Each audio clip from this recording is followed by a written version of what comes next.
खुलुमबाय आं गुरु पबित्र बर' बड' सिने आर्टिस्ट एस'सिएशननि जेनेरेल सेक्रेटारि दिनैनि बे गोथार सानाव जों मोनसे खौरांगिरि मेल लानाय जादों आरो दिनैनि बे खौरांगिरि मेलाव जिखिनि बिथां खौरांगिरि बिथांमोना मोनफैनो हादों जों गासैखौबो साबायखर बावनाय जाबाय आरो दिनैनि बे गोथार सानाव जों बिखेकके जोंनि बर'नि महरगिरि आरो रायजो राजा बिथांमोनखौबो जों गोसो गोरबोनिफ्राय हामलायनाय आरो खुलुमनाय बावग्रोनाय जाबाय दिनैनि बे गोथार सानाव जोङो स्पेसियेलि जोंनि जानो गोनां द'थि बड' सिने एवार्ड सेरेमनि 25 नभेम्बराव जानो थांगासिनो दं गुवाहाटी कलाक्षेत्रआव दा बेखौ लोब्बा लाखिनानै जोङो जा फिल्म मोनसे कम्पिटिसन लादोंमोन फिसार फिल्मनि 2023 आरो 24 आव ओंखारनाय जा माखासे फिल्म दंमोन बे फिल्मखौ जोङो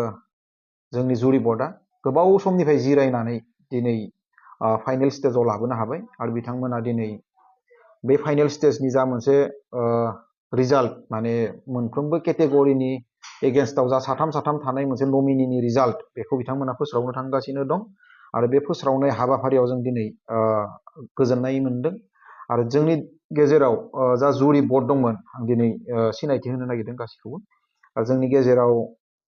जुरि बर्डनि चेयारमेन हिसाबै जोंनि गेजेराव दङ जोंदाव बड'सा सार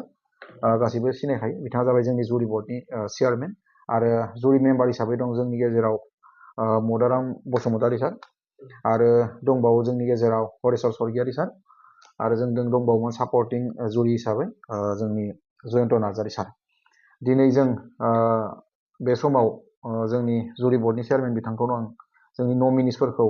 फारि फारि खिन्थालांनो थाखाय आं गुरै खावलायनाय जाबाय खुलुमबाय जोंनि जुरि बर्डनि कमिटिनि तरफनिफ्राय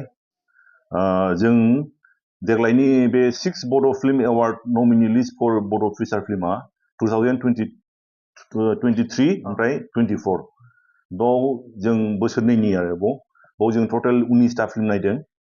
दा बे फिल्म बिथोराव जों माने 20टा केटेगरि दं 20टा केटेगरियाव जों प्रत्येक केटेगरियावनो मोनथाम नमिनि हिसाबै सेलेक्ट खालामदों दा दिनै जों बे नमिनि लिस्टखौनो डिक्लेयार होनोसै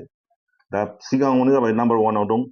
टिकेन्द्रजित नार्जारी एवार्ड फर बेस्ट बड' फिचार फिल्म दा बाव मोनथाम फिल्म दं बे फिल्मनि मुंफ्रा जाहैबाय जांख्रिथायनि थैसाम प्रडिउसार आर.डी. कम्पानी गराय फाख्रि प्रडिउसार जनि बिश्वनाथ ओमफ्राय गाब गैयै जायख्लं प्रडिउसार मुलुगसार बर' ओमफ्राय सेकेन्ड केटेगरियाव दंमोन कनिन बड'सा एवार्ड फर बेस्ट डिरेक्टर बाव मोनथाम फिल्म दं बे मोनथाम बेस्ट डिरेक्टर नालाय बाव साथाम डिरेक्टर नमिनि सिगाङाव दं रजनी बसुमतारी गराय फाख्रि राजा नार्जारी मोसा गणेश बर' बोसोन ओमफ्राय थार्ड केटेगरियाव दं Dilip Basumatary award for best actor male बाव साथाम नमिनि दं बाव सिगाङाव जाहैबाय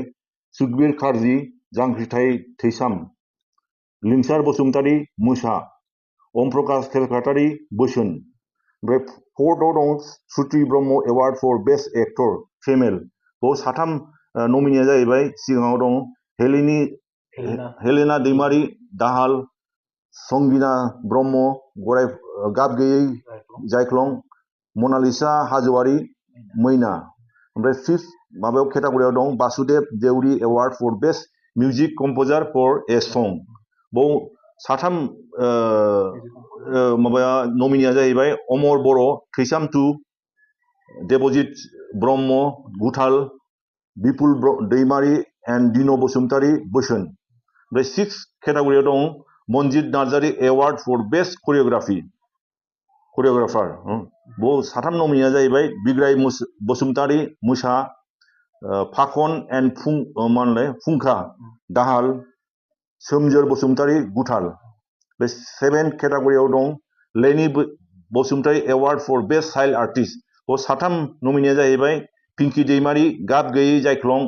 गेन्द्रा बसुमतारी बेनिथ संसार दिसा बर' दाहाल ओमफ्राय 8 केटेगरियाव दं Nilkamal Brahma award for best screenplay बाव साथाम नमिनिया जाहैबाय रजनी बसुमतारी गराय फाख्रि आर रोनाव गाब गैयै जायख्लं गोजोन बर' मैना बिनि उनाव 9 केटेगरियाव दं 9 केटेगरिया जाहैबाय भुबनेश्वर महिलारी एवार्ड फर बेस्ट मेल सिंगार बाव साथाम नमिनिया जाहैबाय मिजिं बरगयारी जांख्रिथायनि थैसाम सोमखोर दैमारि थैसाम 2 माइकेल मुसाहारि सानबोलावरि ओमफ्राय 10th केटेगरियाव दं पुर्निमा सोरगियारि एवार्ड फर बेस्ट फिमेल सिंगार बाव साथाम नमिनिया जाहैबाय गीताश्री रामसियारि बोसोन इलिसा बर' मोसा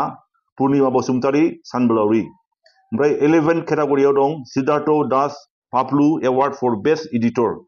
बाव साथाम नमिनिया जाहैबाय राजा नार्जारि एन्ड नारदाव ब्रह्म मोसा किन्नि मित्र गराय फाख्रि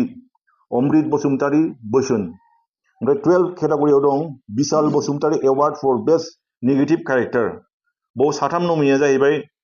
रिंकुमणि नार्जारि गुथाल रुबुल बर' जांख्रिथायनि थैसाम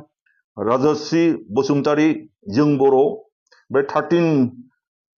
केटेगरिया जाहैबाय रामसिं गेला एवार्ड फर बेस्ट कमेडि बाव साथाम नमिनिया जाहैबाय दैमु ब्रह्म दाउखा बिदै मिजिं नार्जारि बेनोथ' संसार बिग्राय बसुमतारि गुथाल ओमफ्राय 14 केटेगरियाव दं Bikash Basumatary award for best male supporting actor बाव साथाम नमिनिया जाहैबाय बिबेक गयारि मोसा मुलुगसर बर' गाब गैयै जायख्लं लिंसार बसुमतारि जांख्रिथायनि थैसाम ओमफ्राय 15 केटेगरियाव दं Alari Basumatary award for best female supporting actor बाव साथाम नमिनिया जाहैबाय अनजालि दैमारि गराय फाख्रि जुनु बसुमतारि जांख्रिथायनि थैसाम ओमफ्राय सुदेम सना रामसियारि मोसा ओमफ्राय दा नेक्स्टआ 16 केटेगरिया जाहैबाय गुवार गयारि एवार्ड फर बेस्ट मुवा माने मेकआप आर्टिस्ट बाव साथाम नमिनिया जाहैबाय जगत बर' जांख्रिथायनि थैसाम रेखा बसुमतारि थैसाम 2 ओमफ्राय माबायाव थैसाम 2आवनो सासे दंबायो सानै आरो रेखा बसुमतारि ओमफ्राय मिजिं बसुमतारि ओमफ्राय आरो मोनथामाव जाहैदों फिल्मा बोसोन बिनि मेकआप आर्टिस्टआ साब्रै दं पिजुमनि शर्मा हेमानि नार्जारि सीमा बर' आरो निजोमश्री बर' बिनिफ्राय 17 केटेगरियाव दं Daikhrang Khungur Basumatary award for best lyrics बाव